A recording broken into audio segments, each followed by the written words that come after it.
The August sun beat down on Interstate 40 just outside Nashville, Tennessee. Cars blurred past at 70 miles per hour, their drivers fixed on destinations, schedules, lives that didn't include stopping.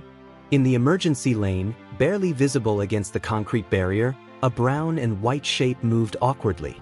3 legs carried weight. One hung useless. Nobody slowed down. James Peterson had been driving home from a construction job when he saw the flash of movement in his peripheral vision.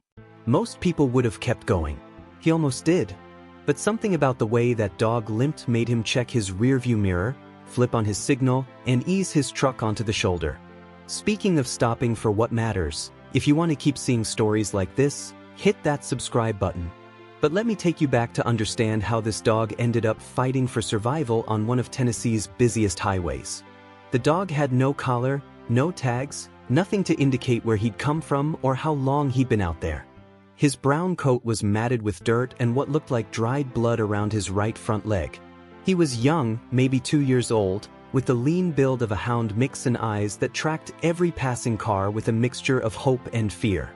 Strays near highways often share similar stories. They're either abandoned, deliberately dumped by owners who can't afford them anymore, or they've escaped from nearby homes and gotten disoriented by the noise and speed of traffic. This dog showed signs of all 3 possibilities. His ribs were visible beneath his coat, suggesting weeks without consistent food. The injury to his leg looked at least several days old, the kind of trauma that happens when an animal gets clipped by a vehicle and somehow survives. When James stepped out of his truck, he didn't rush toward the dog. He'd grown up with animals on his family's farm in Kentucky, and he understood that a frightened, injured dog is unpredictable. Pain can turn even the gentlest animal defensive. He moved slowly, keeping his body angled sideways rather than approaching head-on, a posture that signals less threat in canine body language.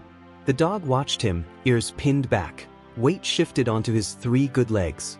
James had a half-eaten turkey sandwich in his truck from lunch. He broke off a piece and tossed it gently toward the dog, then turned away, giving him space. Behind him, traffic roared past. Every 18-wheeler that thundered by sent vibrations through the pavement. The dog flinched with each one but didn't bolt. That was a good sign. It meant he was tired enough, hurt enough, that survival instinct was overriding the impulse to run. 5 minutes passed. Then 10. James stayed patient, occasionally tossing another piece of sandwich, never moving closer. This is how you build trust with a traumatized animal, not through force, but through proving you're not a threat. The dog eventually took a cautious step forward, then another. His right front leg remained lifted, the paw curled inward protectively. When dogs refuse to put weight on a limb, it usually indicates significant pain, possibly a fracture, severe sprain, or ligament damage. James had called animal control from his truck before getting out, but the dispatcher told him response time could be 2 hours or more. It was a Saturday afternoon, and they were dealing with multiple calls across the county. 2 hours felt like an eternity when you're watching an injured dog limp around in 90-degree heat with traffic screaming past 20 feet away. So James made a decision. He'd get the dog into his truck himself. He retrieved a spare leash from behind his seat. He kept one there for moments like this, though it had been years since he'd needed it. Construction workers often develop the habit of carrying random supplies, and a leash had proved useful more than once for securing tarps or equipment.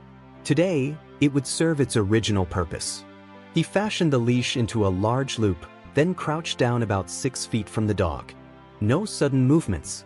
No direct eye contact. Just patience and presence. The dog ate the last piece of sandwich. James waited another minute, then gently tossed the leash loop toward him, not trying to catch him, just letting him see it wasn't dangerous. The dog sniffed it, took a step back. Then, slowly, curiosity won over fear. He moved his head through the loop while reaching for another piece of food James had placed just beyond it. Got him. James stood slowly, keeping the leash loose. The moment it tightened, the dog panicked, pulling backward, his injured legs scraping against the concrete. James immediately gave slack, kneeling back down, speaking in low, steady tones. "Easy, buddy. Nobody's gonna hurt you." It took another 10 minutes to guide the dog the 15 feet to the truck. Each step was a negotiation. Each movement required trust the dog didn't quite have yet. The real challenge came at the truck bed.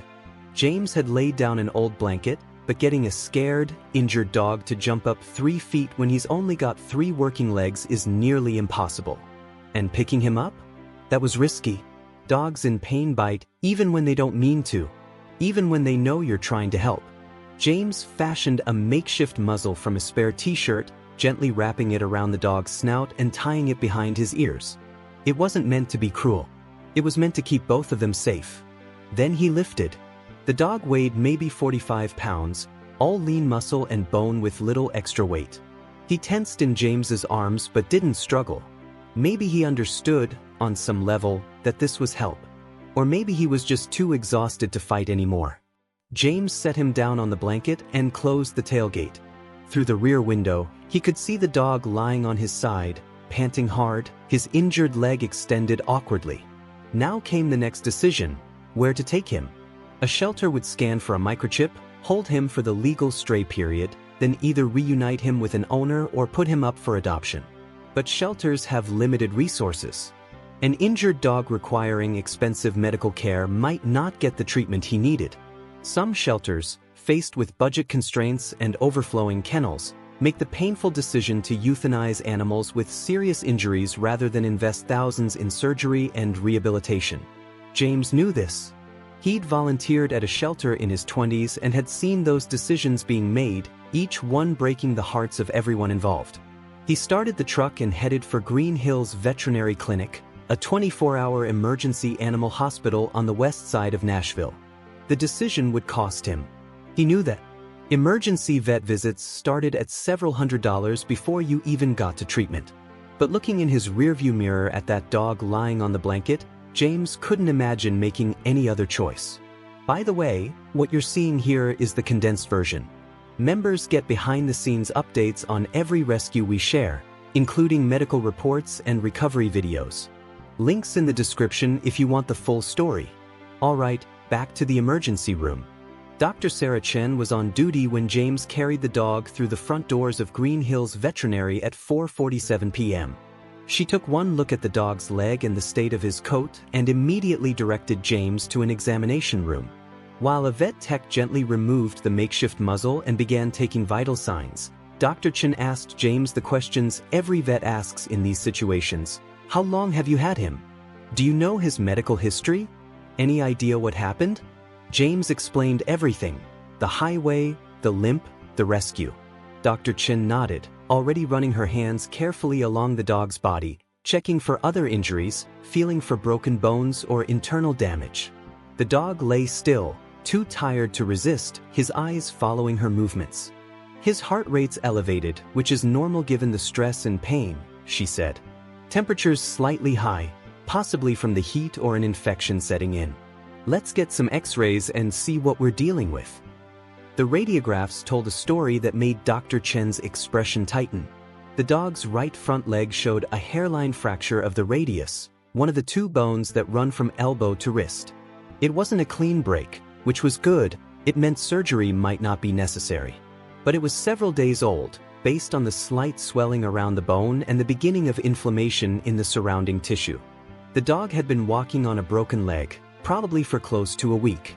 He likely got clipped by a car, Dr. Chen explained to James, pointing to the X-ray on her computer screen. The impact caused the fracture here. Most dogs in this situation would become completely non-weight-bearing immediately, but survival instinct is powerful. If he's been living on the streets, he had to keep moving to find food and avoid danger. The fact that he's still alive is remarkable. James watched the dog lying on the examination table, panting softly. What does he need? Splinting, pain management, antibiotics to prevent infection, and at least 6 weeks of restricted activity for the bone to heal properly. We'll also need to address malnutrition and dehydration. He's probably lost 15 to 20% of his healthy body weight. She paused. This isn't going to be cheap. James had expected that. How much? Initial treatment, splinting, medication, and overnight monitoring. Probably around $1,500 to $2,000. If complications develop or he needs follow-up surgeries, it could go higher. $1,500. James thought about his savings account, the truck payment due next week, the roofing job that had been delayed by rain. Then he looked at the dog again. Do it. The splinting procedure took 45 minutes. Dr. Chen and her team sedated the dog first, a light anesthesia that would keep him still without the risks of full surgical sedation. They cleaned the leg thoroughly, checking for road rash and other wounds they might have missed. Then came the careful process of aligning the bone. Though it had already begun healing in a slightly offset position, they could improve the alignment with gentle manipulation and wrapping it in layers of cotton padding and fiberglass casting material. When the dog woke up 2 hours later, he looked confused. The splint ran from his paw to just below his shoulder, bright blue against his brown fur. He tried to stand, wobbled, and lay back down. A young vet tech named Marcus sat with him, offering small amounts of water and speaking softly. Animals coming out of sedation can be disoriented, sometimes aggressive. But this dog just seemed tired. That transformation was something worth seeing, wasn't it? If you don't want to miss moments like this, hit that subscribe button so you're here for every rescue. James stayed at the clinic until nearly midnight. Dr. Chen had recommended the dog remain there for at least 2 nights for monitoring, to ensure the splint stayed in place and that infection didn't develop. She'd started him on antibiotics as a precaution. Even though the wound wasn't open, the fracture had been exposed to whatever bacteria live on highway shoulders for days. She'd also given him 4 fluids to combat dehydration and a slowly increasing feeding schedule to help him regain weight without overwhelming his digestive system. What happens after the 2 nights? James asked. He'll need somewhere to recover. Somewhere quiet, where he can rest without activity. The splint will need to stay on for at least 4 weeks, then we'll take new x-rays to see how the bone's healing. If it looks good, we can transition to a soft cast or brace. If not, we might need to extend the splinting or consider surgical options. James didn't have pets. His apartment didn't allow them. But he found himself saying, "I'll figure something out." Dr. Chen smiled. It was a smile that said she'd seen this before. The stranger who stops for an animal nobody else stopped for, who ends up changing their entire life for a creature they met an hour ago. "We have a local foster network," she said. "People who take in animals recovering from injuries or surgeries. They're experienced with medical care and they work with our clinic for follow-up appointments. I can make some calls." By the end of the weekend, the dog had a name, Nash, after the city where James found him, and a foster home with a woman named Patricia who'd been fostering medical recovery cases for the local rescue organization for over a decade. Her house had a quiet bedroom set up specifically for recovering animals, with soft bedding, minimal stairs, and a routine that revolved around healing. James visited 3 times that first week. Each time, Nash seemed a little stronger. The splint stayed clean and intact. His appetite improved. The fearful look in his eyes softened into something closer to curiosity. Patricia reported that he was gentle, house-trained, and unbelievably patient with the restrictions his injury required. He didn't chew the splint or try to remove it. He accepted being carried up the 2 porch steps rather than attempting them himself. When Patricia's other foster dog, an elderly beagle, came to sniff him, Nash wagged his tail slowly, carefully, as if conserving energy for healing. Week 2 brought the first follow-up x-ray. Dr. Chen studied the images with the careful attention of someone reading a story written in bone. "It's healing," she said. "The alignment's good. I'm seeing new bone formation here, which is exactly what we want. He's responding well to the restricted activity." By week 4, Nash could put slight weight on the leg when the splint came off for short periods during examination. The muscle had atrophied from disuse, his leg thinner than the other 3, but Dr. Chen assured James this was normal. Physical therapy will help. Slow, controlled exercise to rebuild strength without re-injuring the bone. Week 6. The splint came off for good. Nash stood on all 4 legs for the first time in over a month and a half, wobbling slightly, then taking a tentative step. Then another. James watched from across the exam room as Nash walked a slow circle, testing the leg, learning to trust it again. It wasn't perfect. He still favored it slightly. But he was walking. Dr. Chen prescribed a physical therapy routine. Short walks on flat surfaces, gradually increasing distance. Swimming, if they could arrange it, was ideal for rebuilding muscle without impact stress. Gentle stretching exercises. No running, no jumping, no rough play for at least another month. After that, they'd reassess. James had spent the past 6 weeks visiting Nash 3 or 4 times a week. He'd spent over $2,000 on medical care. He'd rearranged his schedule to be present for vet appointments and had taken to carrying dog treats in his truck, just in case. And somewhere during those weeks, without quite realizing when it happened, he'd stopped thinking of Nash as the dog and started thinking of him as my dog. His apartment didn't allow pets. So James started looking for a new place. He found a small house with a fenced yard on the east side of Nashville, a 20-minute drive from his current apartment, but worth it for what it offered. The landlord was flexible about pets, especially when James explained Nash's story. Move-in date, the 1st of next month. Patricia was thrilled when James told her. "I had a feeling," she said. "You've been here more than some foster parents visit their human kids." She helped him prepare for the transition, showed him how to continue the physical therapy exercises, explained the feeding schedule Nash had settled into, gave him the name of a good trainer for basic obedience work once Nash was fully healed. "He's going to need structure," Patricia explained. "Not just physical recovery but emotional. He's been through trauma. Dogs don't forget that, but they can learn to trust again if you're consistent." The day James brought Nash home to the new house, the dog walked carefully through each room, sniffing corners, exploring. His limp was barely noticeable now, just a slight favor of the left front leg when he turned quickly. In the backyard, he stood in the grass for a long moment, then lowered his nose and just breathed, like he was remembering what it felt like to be safe.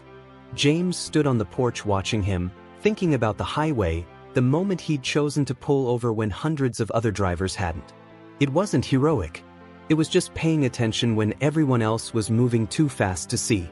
Looking back, you realize how close we cut it sometimes. If you want to help support rescues like Nash's, there's a membership link below. Every bit helps more animals get the second chances they deserve. Thanks for being part of this. Nash would live with that slight limp for the rest of his life. The fracture had healed well, but not perfectly, and the weeks he'd spent walking on it before treatment had left their mark. Dr. Chen explained that it wouldn't cause him pain or limit his quality of life, but it would always be there, a reminder written in bone and gait. Some might see that as sad. James saw it differently. Every time Nash ran across the backyard, and he did run, once he was cleared for normal activity, that limp was proof. Proof that he'd survived what should have killed him. Proof that someone had stopped. Proof that healing, even when it's imperfect, is still healing. A year later, James still drives Interstate 40 for work. He still sees strays sometimes, limping along emergency lanes or darting between cars. He stops when he can, calls animal control when he can't. He's pulled over for 3 more dogs since Nash, each one finding their way to rescues or reunions with owners who'd been searching desperately.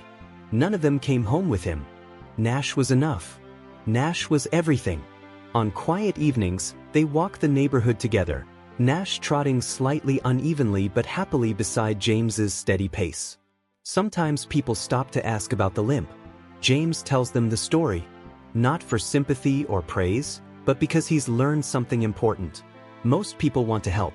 They just don't know how, or they're moving too fast to notice what's right in front of them.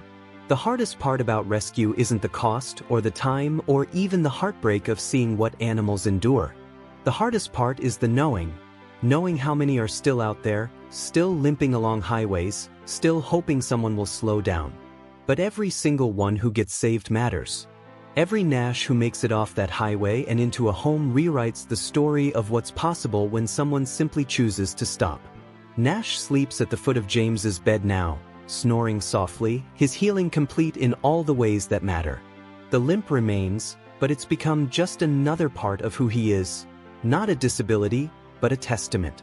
A reminder that survival is sometimes messy and rarely perfect, but it's always worth fighting for. And every time James sees that uneven gait, he remembers, nobody else stopped. But he did. And that made all the difference.